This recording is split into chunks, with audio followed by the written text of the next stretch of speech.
TGM presenta un momento para aprender más de la palabra de Dios. Un momento para fortalecer el conocimiento. Un momento para reflexionar. Llegó el momento de conectarnos con la verdad. Hola, mis hermanos y amigos.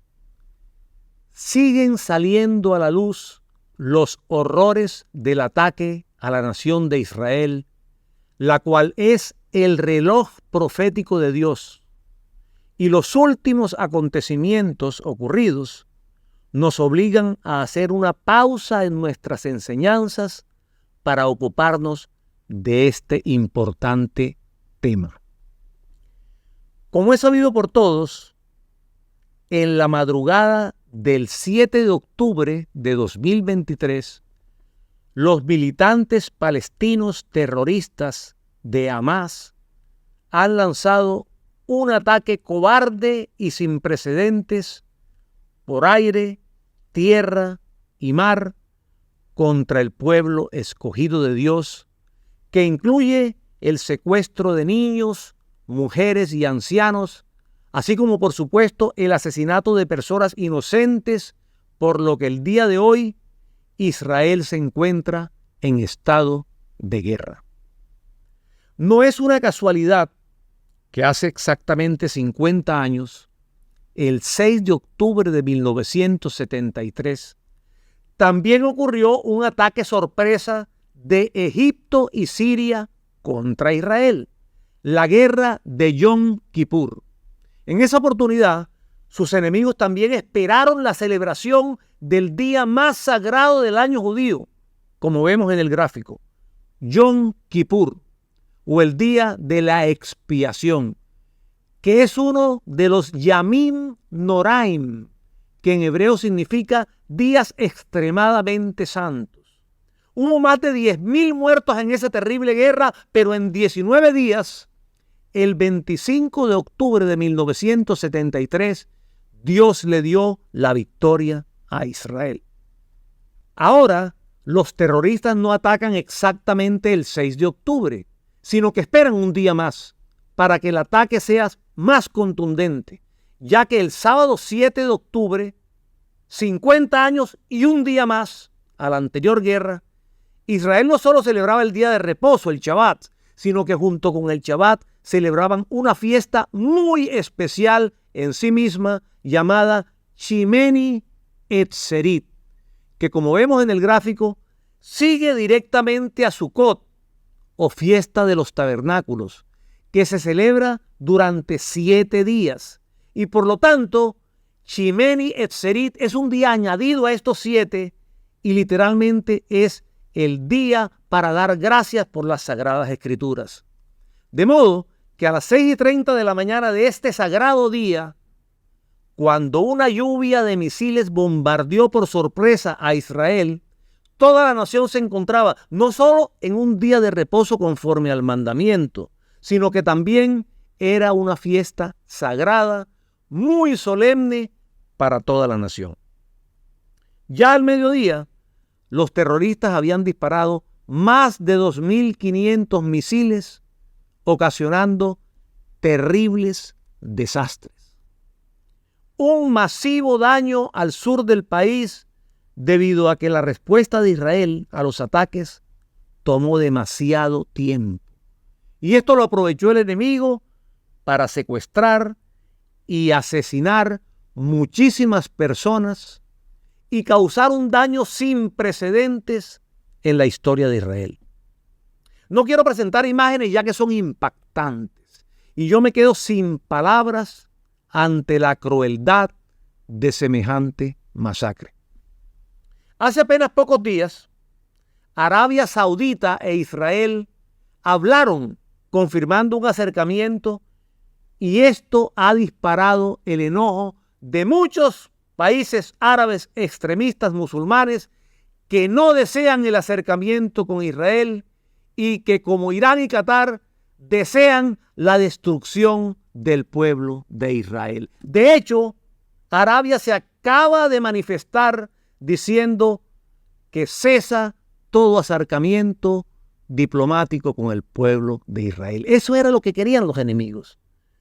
Que no hubiera un acercamiento con Arabia ni con ningún otro país, sino que la enemistad contra el pueblo de Dios continuara. Por tal razón, Israel también fue atacado por el norte, por el grupo Hezbollah, que es una fuerza militar libanesa altamente entrenada, bien armada y sofisticada, que presume de poseer 150,000 misiles. No 150,000 cohetes de esos que a veces se ven que el grupo Hamas lanza sobre Israel. Son misiles altamente sofisticados. Este sí que es un poderoso ejército. Son financiados por Rusia y por Irán y tienen armamentos altamente sofisticados que pueden hacer un daño terrible a cualquier país. Irán y Qatar festejaron la invasión y sus medios proclamaban literalmente una declaración de muerte a Israel. Pareciera que no va a ser una guerra corta, como la de Yom Kippur, la cual Israel resolvió en 19 días. Esta es una guerra diferente, en donde hay una línea dura en Israel que no quiere llegar a acuerdos con los terroristas y su misión es acabarlos por completo.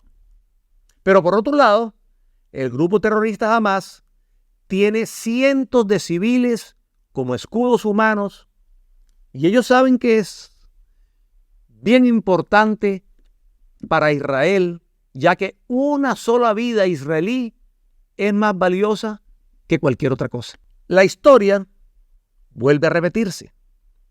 La Biblia nos enseña que cada vez que Israel se alejó de Dios, sufrió derrotas terribles.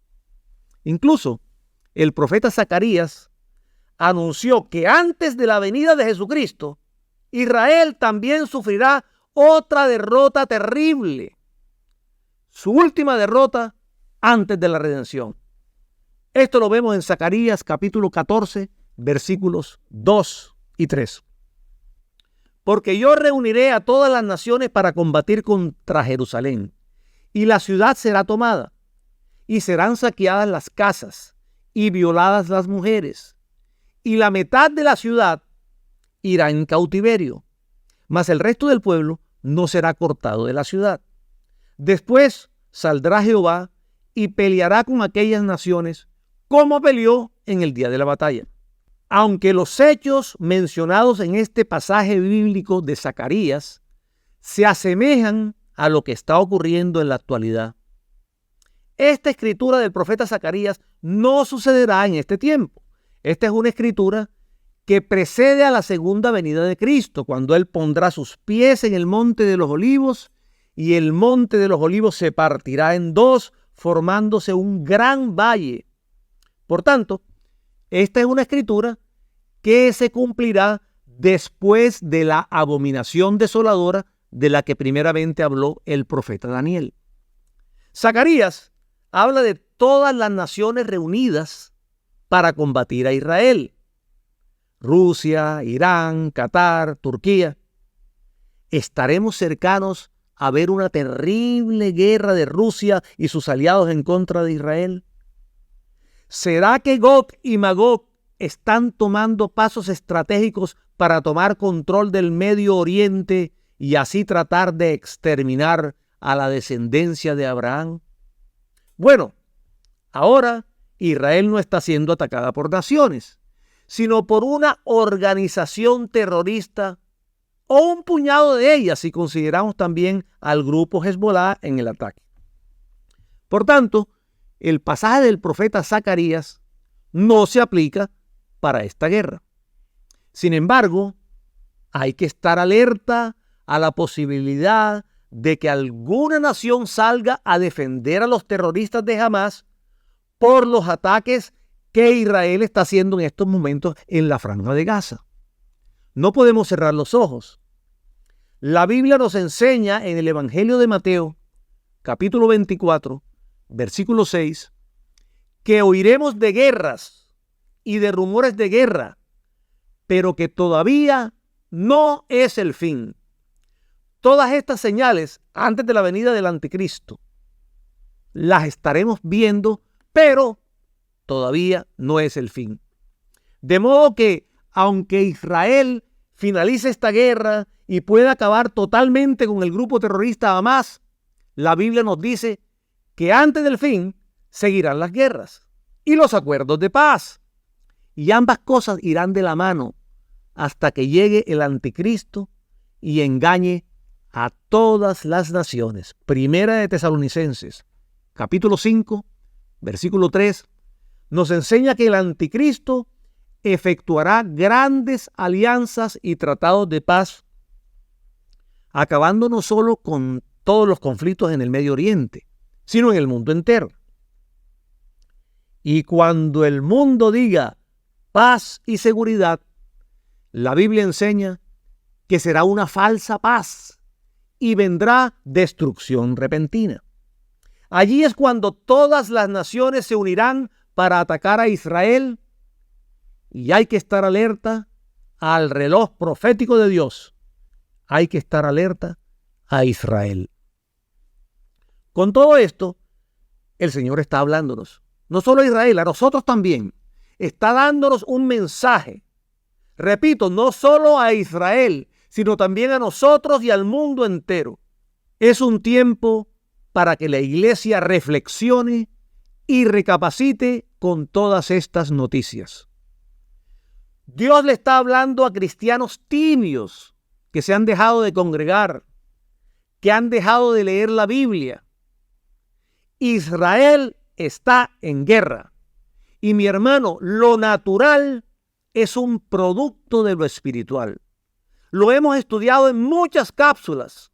Israel hizo lo malo y fue destruida totalmente por los asirios.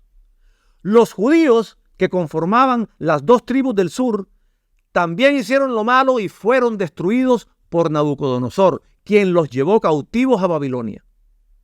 Pero llama la atención que Dios no solo disciplinó a su pueblo escogido, sino que al final se ocupó también de castigar duramente a las naciones que los oprimieron. Y el castigo para ellos fue muy diferente y terrible. Los judíos todavía existen, los babilonios no. El grupo terrorista Hamás no sabe lo que está haciendo. Se ha metido con el pueblo de Dios, se ha metido con la niña de sus ojos, y el mismo Dios hará que toda esa crueldad tenga para ellos consecuencias terribles. Jeremías, capítulo 26, versículo 12. Pero cuando se hayan cumplido los 70 años, yo castigaré por su iniquidad al rey de Babilonia y a aquella nación, país de los babilonios, y los convertiré en ruina perpetua, afirma el Señor. Los babilonios, después de oprimir al pueblo judío, recibieron su terrible castigo. Fueron totalmente destruidos y convertidos en ruinas perpetuas. Romanos 12:19. Yo pagaré, dice el Señor. Por otro lado, repito, lo natural es un reflejo de lo espiritual. ¿Qué está pasando en lo natural? Cosas terribles, mi hermano. Vemos imágenes que nos desgarran el corazón. ¿Será que este grupo terrorista ha atacado al pueblo escogido por Dios, pasando por encima de la voluntad de Dios? Por supuesto que no. Así como Dios había decretado que Babilonia tomara cautiva a la nación judía, igualmente es su voluntad todo lo que está ocurriendo. No crean que es voluntad de Satanás. Es un error creer que Satanás puede hacer lo que quiera. Mire, mi amado, Satanás está totalmente sujeto a Dios y tiene que pedirle permiso para todo lo que quiera hacer. Quiera o no quiera, Satanás tiene que pedir permiso. Dios es quien tiene la autoridad absoluta. Él es el que controla la historia. Dios es el que quita y pone reyes, el que permite o impide todo. Dios es soberano y nadie se opone a sus propósitos. Recuerde, el diablo no puede hacer nada sin el permiso de Dios. El diablo está sometido a Dios. Todo el libro de Job nos muestra que Satanás no es un ser autónomo, que puede hacer lo que le dé la gana, sino que siempre tiene que darle cuentas a Dios de todo lo que vaya a hacer. Está totalmente sometido a Dios, le guste o no le guste. Muchos han protestado diciéndome, varonazo, yo no creo en eso que tú enseñas. No puede ser que Dios haya permitido toda esta masacre. Pero mis hermanos, lo que usted crea o lo que usted opine no va a cambiar el hecho de que Dios es soberano y nadie está por encima de su voluntad. No fue la voluntad de Satanás por encima de la de Dios ocasionando esta crueldad. No olvídese de eso. A Israel lo tomaron por sorpresa, pero a Dios ni siquiera Satanás lo tomó por sorpresa. Satanás obedece 100% todas las órdenes de Dios y la voluntad de Dios siempre prevalecerá. Tenemos un Dios soberano, mi hermano. Israel, su pueblo escogido, no puede cometer los errores que otras naciones cometen. Israel no puede cometer algunos pecados que para la sociedad hoy en día son normales y todo el mundo los hace. Pero ellos son diferentes. Ellos son escogidos por Dios, el pueblo de Dios. Israel es una nación muy diferente. Israel no puede permitirse el lujo de darle lugar a leyes antibíblicas y mucho menos aprobarlas, porque todo eso se les va a volver siempre en su contra. Israel fue escogida por Dios para ser luz entre las naciones, para brillar entre las naciones, para marcar una diferencia, para ir en contra de las costumbres paganas que existen hoy en día. Y el peor error es que Israel pierda su identidad como pueblo de Dios y quiera parecerse a Europa o quiera parecerse a los americanos y quieran tener un estilo de vida tan abierto, tan democrático y tan liberal, que al fin y al cabo, muchas personas cuando visitan a Israel se quedan sorprendidas diciendo, ¿pero este es el Estado de Israel? Yo pensaba que aquí todos eran creyentes, que leían la Biblia, que oraban. Y miren lo que me encuentro, un libertinaje tremendo. Es un país donde se están haciendo una serie de cosas terribles que están trayendo estas consecuencias. Y esto no ha hecho más que empezar. Esto aún no ha terminado. Y aunque Israel logre su objetivo de acabar totalmente con el grupo terrorista Hamás, aunque borre del mapa toda la franja de Gaza, esto no va a terminar. Porque el problema del pueblo de Dios no es un grupo terrorista. Su problema no es una franja de tierra. Su problema lo describe claramente la Biblia en Miqueas capítulo 6. Su problema es el mismo que ha tenido cuando ha perdido sus batallas. ¿Usted sabe cuál es ese problema? El pecado.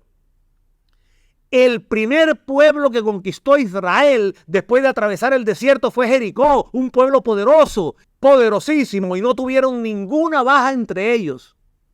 Pero el segundo pueblo que combatieron fue Jai, que era un pueblo débil y pequeño. Y este pueblo de Jai los derrotó y mató a 36 soldados de Israel y los hizo huir, salieron corriendo de un pueblo pequeñito. Josué no entendía cómo habían tenido una victoria tan contundente con un pueblo tan poderoso y luego, con un pueblo débil como Jai, habían sido derrotados tan fácilmente. Y Dios le contestó a Josué, ¿por qué habían sido derrotados? Josué, capítulo 7, versículo 10. Y Jehová dijo a Josué, levántate, ¿por qué te postras así sobre tu rostro? Israel ha pecado. Esta es una historia muy interesante y ustedes pueden estudiar en la Biblia todos los detalles. Pero el resumen es que Israel pecó. Y cuando pecó, ¿qué pasó? Comenzó a perder sus batallas. Si Dios es su padre, usted va a ser disciplinado por él, porque un padre no disciplina a los hijos de sus vecinos, disciplina a sus hijos. Hebreos capítulo 12, del versículo 6 al versículo 8. Porque el Señor al que ama, disciplina y azota a todo el que recibe por hijo. Si soportáis la disciplina, Dios os trata como a hijos, porque ¿qué hijo es aquel a quien el Padre no disciplina? Pero si se os deja sin disciplina, de la cual todos han sido participantes, entonces sois bastardos y no hijos. Por tanto, Dios va a escudriñar con linterna el pecado de sus hijos por el hecho de que somos sus hijos. Sofonías, capítulo 1, versículos 12 y 13. Acontecerá en aquel tiempo que yo escudriñaré a Jerusalén con linterna y castigaré a los hombres que reposan tranquilos como el vino asentado, los cuales dicen en su corazón: Jehová ni hará bien ni hará mal. Por tanto, serán saqueados sus bienes y sus casas asoladas. Mi amado, la Biblia es muy clara entonces referente al pecado de su pueblo. Sofonías, capítulo 1, versículo 17. Y atribularé a los hombres y andarán como ciegos, porque pecaron contra Jehová. Y la sangre de ellos será derramado como polvo y su carne como estiércol. Pero un castigo tan terrible como que su sangre sea derramada como polvo y su carne como estiércol. Mis amados, no lo digo yo, lo estoy leyendo directamente del profeta Sofonías, lo estoy leyendo directamente de la Biblia, Dios hablando. Dios tiene el permiso y toda la autoridad para hacer lo que quiera y cuando quiera, cuantas veces quiera, y su justicia permanece para siempre. Dios no está sujeto a nada y todo está sujeto a Él. Él es soberano absoluto y cuando Él permite algo es porque es necesario que eso que haya sucedido suceda. La Biblia es tan clara que yo a veces me sorprendo cómo es posible que la gente siga viviendo con tanta ceguera espiritual. Por todas partes la Biblia enseña que cuando el hombre peca contra Dios, cuando el hombre pisotea la sangre de Cristo, cuando el hombre ataca directamente el Evangelio, las consecuencias a corto y a largo plazo son terribles. Hace muy pocos días, en la ciudad de Haifa, allí en Israel, fue un grupo a evangelizar, a hablar de Cristo. Miren qué delito tan grande, hablar de Cristo. Supuestamente Israel es un país donde hay democracia y todo el mundo puede manifestarse. Pero hoy por hoy, a los misioneros, a los hermanos que salen a las calles a predicar el Evangelio, no les permiten manifestarse. Parece que esa democracia, unas personas tienen más derechos que otros. Y esa es la cruda realidad en Israel. Cómo a personas en Jerusalén se les ha escupido, se han quemado nuevos testamentos, se les ha perseguido, se les ha criticado, se les ha expulsado de zonas. ¿Por qué? Sencillamente porque son cristianos, son enemigos y hay que expulsarlos. Pero luego, sin embargo, se hacen otras manifestaciones totalmente antibíblicas. Y esas sí las permiten. Incluso algunos que odian al Estado de Israel y oran en contra de ellos, se les permite salir con sus banderas, con sus pancartas y hacer todo tipo de manifestaciones en público. Pero a los cristianos, no. A los cristianos no se les permite evangelizar. Y si usted piensa que no es así, inténtelo. Haga la prueba, dése un viajecito allá a Israel. Y trate de entregar tratados, folletos, Biblias, Nuevos Testamentos y verá lo que ocurre. Váyase, por ejemplo, a Jerusalén y póngase donde usted quiera. A ver si usted tiene la libertad de repartir material cristiano sin problemas. Ni se le ocurra hacerlo. Se lo van a impedir de inmediato y de seguro lo van a expulsar. Y la policía se le va a tirar encima. ¿Y de quién estamos hablando? Del pueblo de Dios. Y están haciendo lo mismo que hacían los líderes religiosos en la iglesia primitiva, que no le permitían a los apóstoles que predicaran de Cristo en las calles. Igualito. La historia se repite. Los encarcelaron, los torturaron. Mi hermano, ¿dónde mataron a Esteban? Dígame usted. ¿Y quién mató a Esteban? A Esteban no lo mataron los gentiles, ni los impíos. ¿Quién lo mató? ¿No estaba por ahí un joven llamado Saulo de Tarso? ¿Y de dónde era él? ¿De Colombia? ¿De El Salvador? ¿De dónde eran los que azotaron a los apóstoles Pedro y Juan en Hechos capítulo 4 por predicar a Cristo? ¿Quiénes eran los que le impedían a los apóstoles predicar libremente el evangelio en la ciudad de Jerusalén? Usted sabe la respuesta. Solamente es leer el libro de Hechos de los Apóstoles.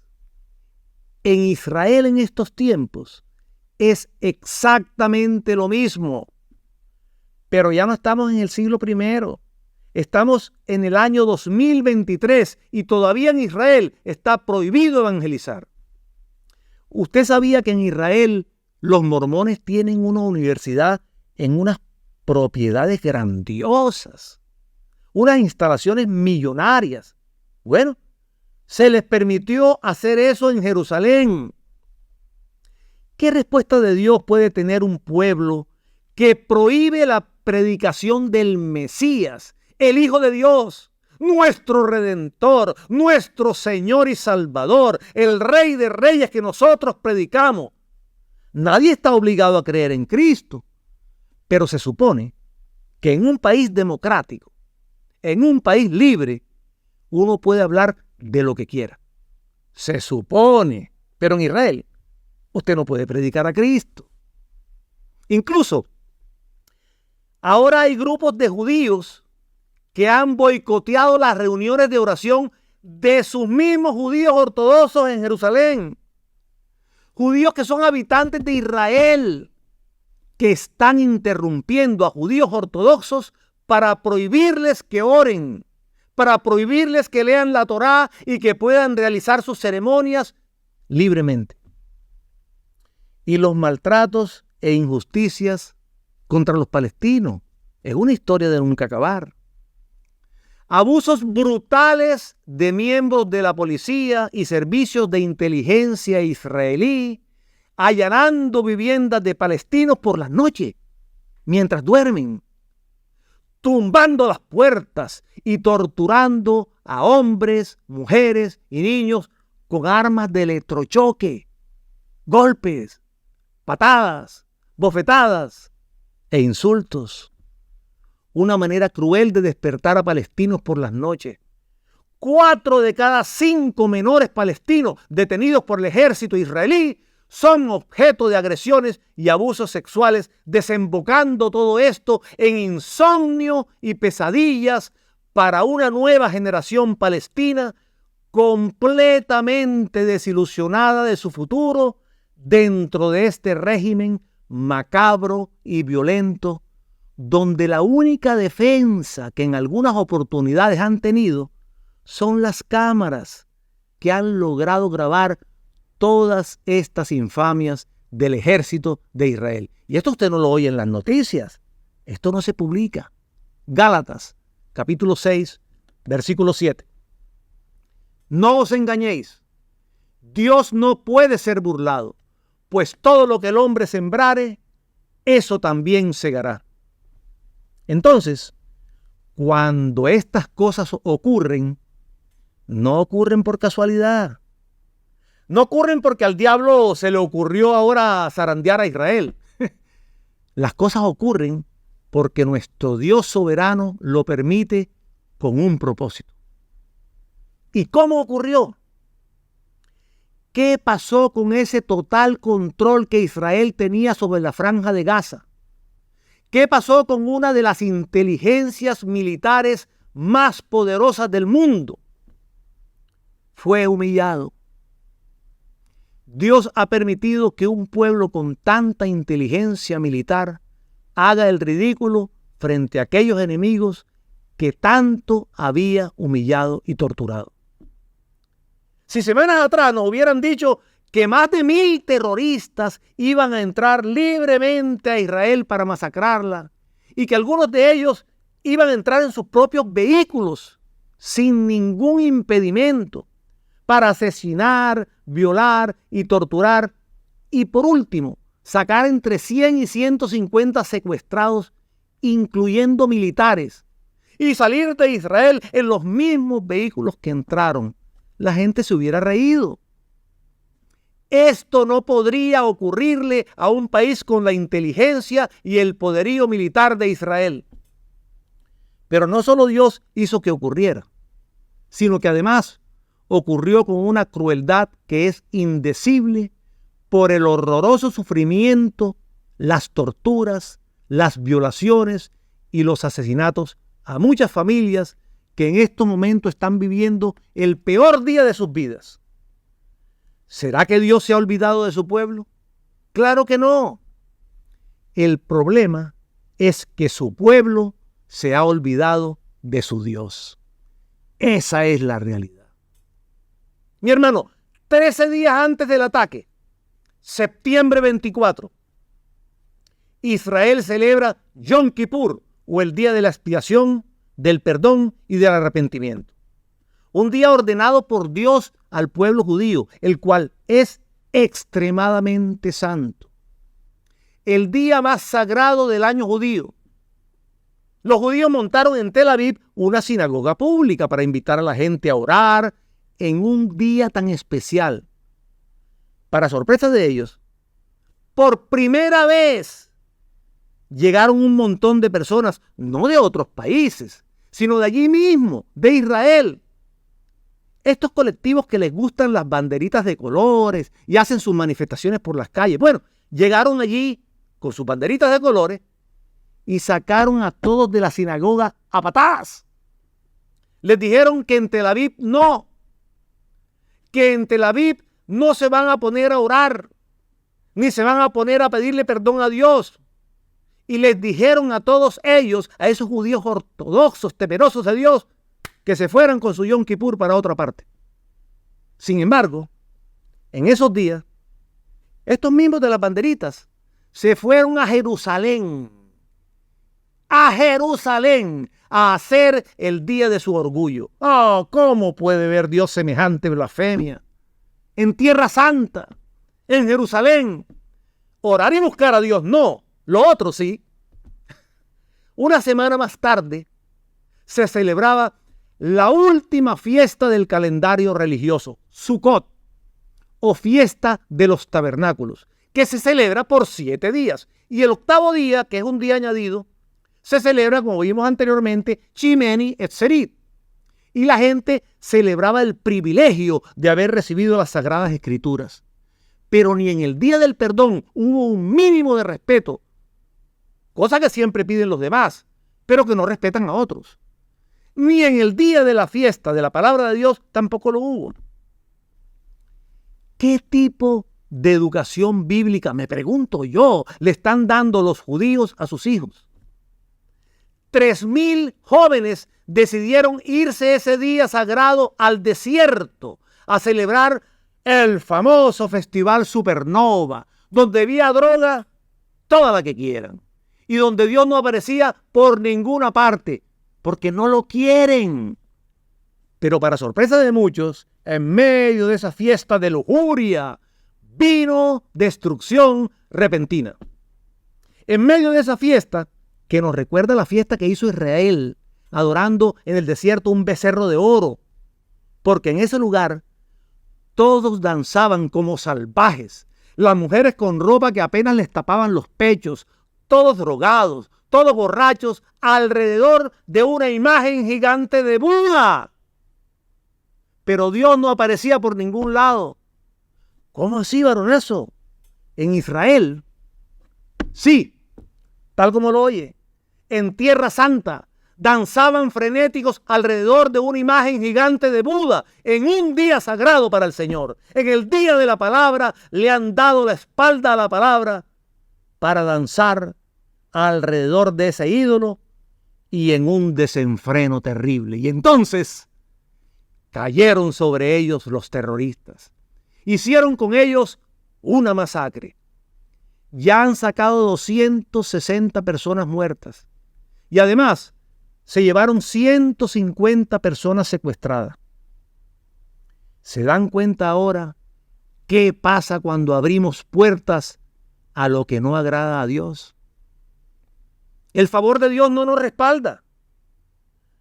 ¿Cuándo entenderemos que Dios quiere bendecirnos? Por favor, la Biblia es clara. ¿Cuándo entenderemos que Dios quiere bendecirnos? Pero insistimos en nuestro pecado.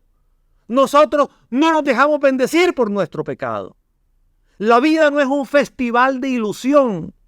La vida es un proceso de elección. Y Dios ha puesto delante de nosotros la bendición y la maldición. En ese proceso de elección, ¿cuál escoges tú? Es cierto, al final habrá una redención para el pueblo escogido de Dios. Al final, Dios derrotará a sus enemigos. Hay una promesa para Israel, pero Israel podía haberse evitado toda esta masacre. Y Dios, que prometió bendecir a Israel, que tiene una promesa para Israel, siempre cumple sus promesas. Y Dios también quiere bendecir a todas las familias de la tierra, no solo a Israel. La Biblia es clara. Dios no hace acepción de personas. Cristo no ha hecho una expiación limitada. Es una expiación que también incluye a los palestinos que viven en la Franja de Gaza. Dios los ama tanto como a los judíos que viven en Jerusalén. Él se preocupa por ellos y envió su Hijo al mundo para que todo aquel que en Él cree no se pierda. Y todo incluye a los palestinos y a los judíos. Enseñamos las Escrituras en estas cápsulas, pero no podemos juzgar a nadie, porque todos le hemos fallado a Dios. Usted le ha fallado y yo le he fallado, mi hermano.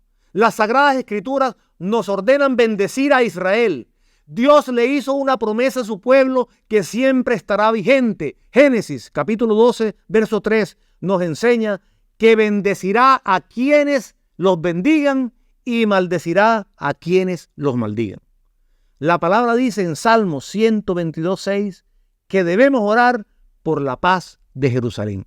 Ahora, para los cristianos que dicen, bueno, esto es un tiempo de prueba para Israel, que es el pueblo de Dios.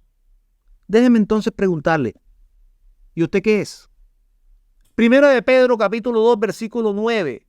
Mas vosotros sois linaje escogido, real sacerdocio, nación santa, pueblo adquirido por Dios, para que anunciéis las virtudes de aquel que os llamó de las tinieblas a su luz admirable. Por favor, respóndame esta pregunta. ¿Somos los cristianos pueblo de Dios? ¿Sí o no? ¿O el único pueblo de Dios que existe sobre la paz de la tierra se llama Israel? Entonces, si nosotros no somos pueblo de Dios, ¿qué somos? Porque Dios no dice en la Biblia que tiene dos pueblos. Dios derribó las paredes de separación entre los pueblos para hacer un solo pueblo. Efesios capítulo 2, versículos 13 y 14. Pero ahora, en Cristo Jesús, vosotros que en otro tiempo estabais lejos, habéis sido hechos cercanos por la sangre de Cristo. Porque Él es nuestra paz, que de ambos pueblos hizo uno, derribando la pared intermedia de separación. Un solo pueblo, mi hermano. Y usted y yo hacemos parte de Él. Entonces, si somos parte del pueblo de Dios, esto no es un tiempo de prueba para Israel solamente. No seamos fariseos. No podemos ser pueblo de Dios únicamente en las bendiciones y en las promesas, para luego negar ser parte de Él en la prueba. Segunda de Crónicas, capítulo 7, versículo 14. Si se humillare mi pueblo, tú y yo, sobre el cual mi nombre es invocado, y oraren y buscaren mi rostro y se convirtieren de sus malos caminos, entonces yo oiré desde los cielos y perdonaré sus pecados y sanaré su tierra. Si se humillare mi pueblo, esto es tú y yo. Y déjeme decirle que si usted no se humilla delante de Dios, Dios le va a quitar toda esa altivez, toda esa arrogancia, toda esa vanagloria y lo va a humillar a la fuerza. Sobre el cual mi nombre es invocado. Le pregunto, ¿cuándo fue la última vez que invocó el nombre de Dios? Continúa el versículo, y oraren. ¿Cuándo fue la última vez que oró? Y buscar en mi rostro. ¿Cuándo fue la última vez que buscó el rostro de Dios? Y se convirtieren de sus malos caminos. Esto no es solamente para Israel, es también para ti y para mí. ¿En qué camino andas? Te pregunto. ¿En los caminos de Dios o en los caminos que te ofrece el mundo? ¿Quieres la protección de Dios en tu vida en estos tiempos difíciles? Repito, ¿quieres la protección de Dios en tu vida en estos tiempos difíciles? Entonces acompáñame a leer las palabras escritas por Cristo a su pueblo, a la iglesia de Filadelfia. Son palabras que no necesitan explicación. Ellas hablan por sí solas. Mire, hermano, la Biblia no necesita explicación. Ella por sí sola habla. Así que escuche lo que Dios le dice si usted quiere tener el favor y la protección de Dios. Apocalipsis, capítulo 3, versículos 7 al 11. Escribe al ángel de la iglesia en Filadelfia. Esto dice el santo, el verdadero, el que tiene la llave de David, el que abre y ninguno cierra, y cierra y ninguno abre. Yo conozco tus obras. He aquí, he puesto delante de ti una puerta abierta, la cual nadie puede cerrar. Porque aunque tienes poca fuerza, has guardado mi palabra y no has negado mi nombre. He aquí, yo entrego de la sinagoga de Satanás a los que se dicen ser judíos y no lo son, sino que mienten. He aquí, yo haré que vengan y se postren a tus pies y reconozcan que yo te he amado. Por cuanto has guardado la palabra de mi paciencia, yo también te guardaré en la hora de la prueba que ha de venir sobre el mundo entero, para probar a los que moran sobre la tierra. He aquí, yo vengo pronto. Retén lo que tienes, para que ninguno tome tu corona. Bendiciones y cielos abiertos.